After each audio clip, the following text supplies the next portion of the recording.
So on the driving test, this is the perfect kind of place the examiner might ask you to do a pull-up on the right. So they'll say, find me somewhere to park on the right that you think is suitable. Now bear in mind, you're going to be asked to reverse back 2 car lengths, so this could have been a good spot. After the junction is okay, but we have the bus stop, so I'm going to avoid that. But after that junction, there's a nice spot. So we'll check the centre mirror, there's a car behind. I'm going to indicate to the right. And then we're going to have a quick check to the right as we push across the road. And we're going to try and form our car up against the curb, keeping that indicator on until we've settled the car down and come to a nice stop. Try and get the vehicle as straight as possible in this moment, because this is the moment when you can line everything up and then reversing becomes a lot easier. If you're a little bit wonky, then the car will reverse back in that angle, and that's obviously not going to be very helpful. Once we've stopped, then the examiner will say, thank you very much. Reverse back 2 car lengths in a straight line. Try not to touch the curb. So we're going to start that now. So we put the car in reverse. And we're mindful of this guy, but he's quite far away, so I'm going to check the blind spots. And I'm going to make a little bit of progress while he's coming towards me, and the vehicle as well. So we're going to pause now because of the silver vehicle and the guy. And we're going to wait for the guy to pass us to the point where we know he's not going to walk around the back of the car. I can see him in this mirror now. He looks like he's on his way. So we're going to start progressing backwards again. Now, notice how I'm not getting closer to the curb or further away from the curb. It's remaining quite straight down that mirror. Checking the blind spots again. Just keep checking every 2 or 3 seconds. Again, we're stopping for passing vehicles. So we've got the white cars, front and back. Now the white car is gone. We're going to progress a little bit more, and I'm looking at the distance. Now I'm noticing in the mirror, I'm moving slightly away from the curb. So if I turn towards the curb, that will actually bring me back into the curb. You see how it's affecting that? I'm going to stop for this next white vehicle. Once this white vehicle has passed, again, quick check, and then I'm going to start turning the opposite way. And if you're watching that mirror, you can see it straightening up. As soon as it's straight, straighten the wheel. Don't leave the wheel bent if the car is straight. Straighten the wheel. Now we can go back, and we're about 2 car lengths from our original place, which is there.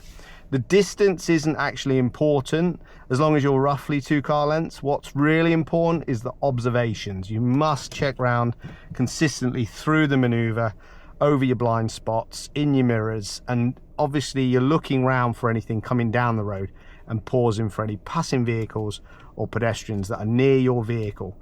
There's no point in stopping for someone that's all the way down there near the red car, but we're stopping when we feel like it's getting within our sort of bubble of safety, if you like, where you would say is feeling close enough that it could be a problem. If they wanted to turn, you know, and pull into a driveway or pull up even on the road that you're on. So we just pause, allows people to work out what they want to do, and then we can continue on our way. So now that we've stopped, the examiner would say, thank you very much, move on when you're ready. So it's a normal set off, but obviously we're moving off to the left, so we're going to check the left blind spot more importantly, and we're moving off with a little bit of mirror work generally, and then we're on our way. So let's say you pull up and this is how you finish the car, and you think, oh, I've pulled up in a bit of an awkward position here, but it's still fixable. Say you couldn't go any further forward for whatever reason.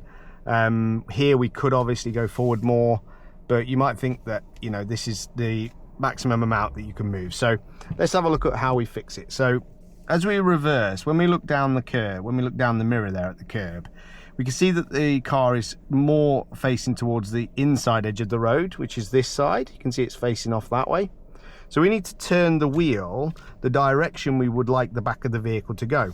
So as we go backwards, we're actually going to turn the wheel slightly to the right, which sends the car to the right. You can see it's moving the car to the right. Now when that looks straight, we must make sure that we straighten the wheel up, otherwise it will continue going to that direction.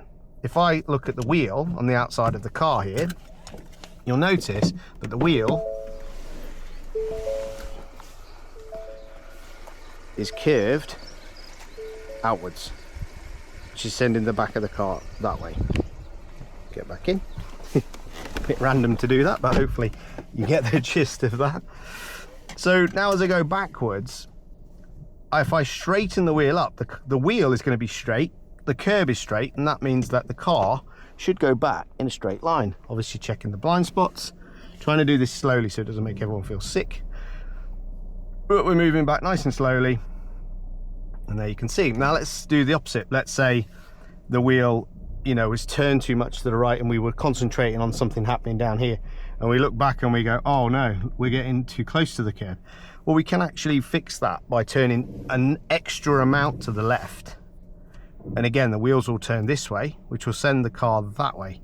So I'm going to wait until these cars have passed. I can move a little bit before the white car, and you can see how it's fixing that problem. And again, when it's straight, stop. Okay. Remember, the last time we turned to the left. So we're going to turn back to the right until the wheel is straight. Another little tip if you're a bit confused about your steering is in your vehicle, figure out how many turns it is to full lock and back. So if I'm a little bit confused, if I turn the wheel to say here and I can't work out, like, is this straight or is this straight or is this straight? Like, could be totally confused here. The best thing to do is full lock the wheel till it stops, to full lock, so there's no more turning. And then I know in this vehicle, if I take it back to sort of there and then another full turn, I know my wheels are straight now. So in your vehicle, you can figure out and do the same. Okay, so that's nice and straight. The car is nice and straight and we're good to go.